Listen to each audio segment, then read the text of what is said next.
Okay friends, how are you?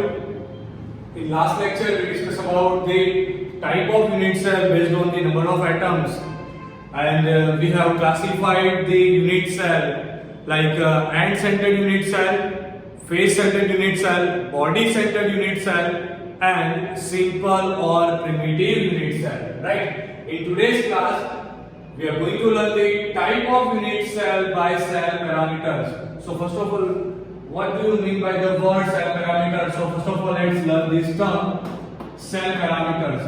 Exactly, these are the parameters. Based on these, you can classify the unit cell into the 7 different types. See, this one is one cube, and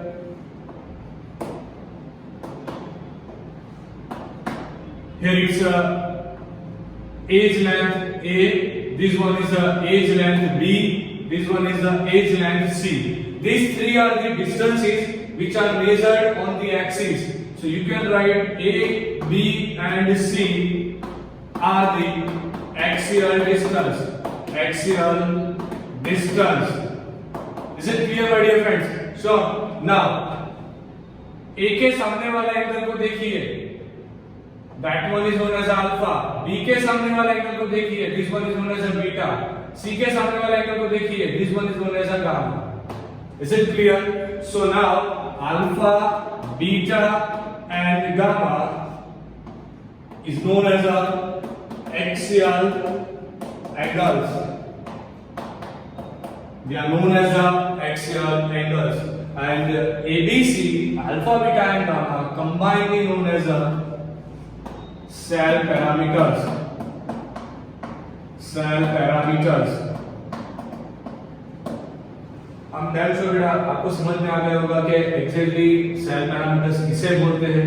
हर वक्त ये जरूरी नहीं है कि आपको QB दिया गया हो. मानो कि बी का लेंथ बड़ा है तो ये रेक्टेंगुलर क्यूब हो जाएगा. बी का लेंथ छोटा है तो ये रेक्टेंगुलर क्यूब और एक्स एक्सिस हो जाएगा. मतलब कि by changing this parameter you can change the shape of this unit cell and finally the shape of the crystal can be deformed, right? So basically based on this ABC and alpha, beta, gamma, unit cell is classified in a 7 different types.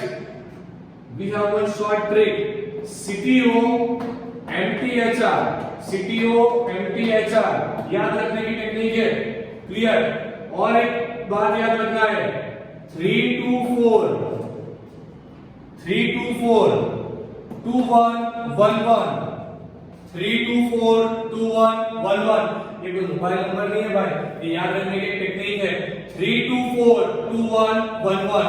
Exactly ये क्या दिखाई दे रहा है आपको? That is known as the ब्राविस्टेटिस.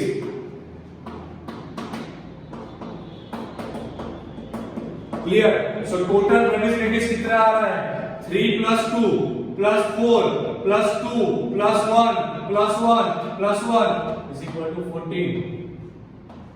कई बार MCQ में पूछा गया है कि ब्राविस्टेटिस किसे बोलते हैं, तो ब्राविस्टेटिस इज इक्वल टू 14. ये कैसे आता है? तो देखो, चलो क्यूबिक किसको बोलते हैं? A is equal to B is equal to C. Alpha is equal to beta is equal to gamma is equal to 90 degree. बेटा क्लियर? श्योर? बहुत आसान है. देखिए टेक्निक दिखा रहा हूं आपको. करना क्या है आपको? एंगल चेंज नहीं करना है. Alpha beta gamma is equal to 90. Alpha beta gamma is equal to 90. Change क्या करना है? इसको चेंज कर दो. Turn by turn. A is equal to B does not equal to C कर दो. A does not equal to B करो, does not equal to C कर दो. चलो पहला क्लियर हो गया. इसमें कितना टाइम्स फॉर्म होगा? 3.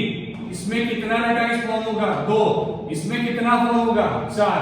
ये 3 कौन से है? ये 2 कौन से है? ये 4 कौन से है? तो चलो देख लेते हैं एक बार. इसमें आएगा सिंपल फेस एंड बॉडी. ये 2 में क्या आएगा? Simple body. ये 4 में क्या आएगा? Simple face body and centre.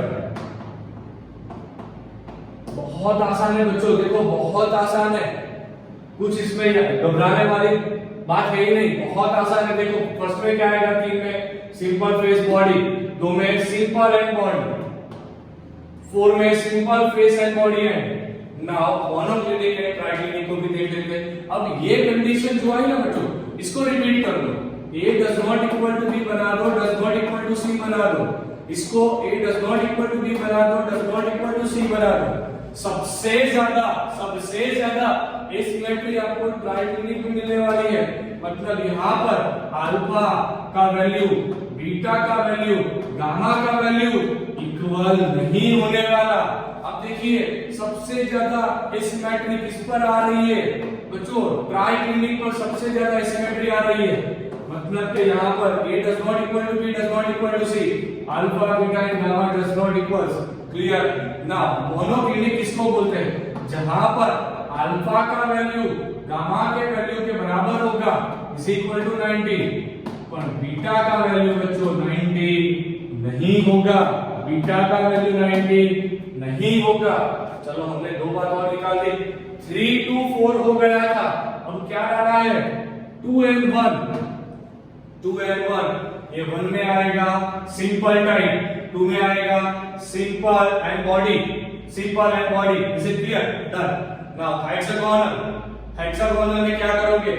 जहां पर हमने लास्ट में बच्चों पढ़ा हुआ है A is equal to B होता है, A is equal to B होता है, पर does not equal to C होता है। मतलब A का और B का लेंथ सेम होता है, पर C का लेंथ सेम नहीं होता। तो A is equal to alpha is equal to beta is equal to 90 आएगा, पर गामा का वैल्यू 120 हो जाएगा। इसके लिए भी टाइप ऑफ क्रिस्टल लैटिस कितने फॉर्म होंगे? एक टाइप का फॉर्म होगा इसके लिए भी। रोम्बोहेड्रल किसको बोलते हैं? जहां पर A का वैल्यू B के वैल्यू के बराबर है, B का वैल्यू C के वैल्यू के बराबर है। For rhombohedral now alpha is equal to beta is equal to gamma does not equal to 90 degree।